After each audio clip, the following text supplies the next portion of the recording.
Club Penguin was years ahead of its time, and let me explain why. So recently I've been getting back into MMOs, specifically RuneScape and Albion Online, and it got me thinking, right? If you play any of these games, you'll realize that you spend a lot of time at their marketplace equivalent, so the Grand Exchange or the central marketplace in Albion. I mean, I personally have hundreds of hours at least in the Grand Exchange alone.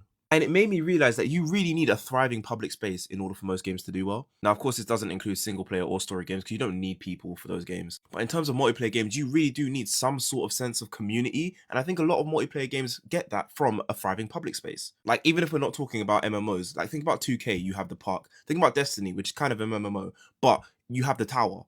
Actually, Destiny done this pretty well because they even had other public spaces like the farm and places like that. Even like a lot of Minecraft servers, when you think about it, they all have like their version of like a hub where you can go and just chill and not really do anything but just walk around. Of course, there's always like stores and stuff as well that are there. But it really does help for the community feeling of the game and just feeling like you're playing the game with people. I swear. The amount of times that I've told the boys that I'm going to get off and then ran around the tower, done about 42 laps, just having the most random conversation is, I can't even count it, genuinely.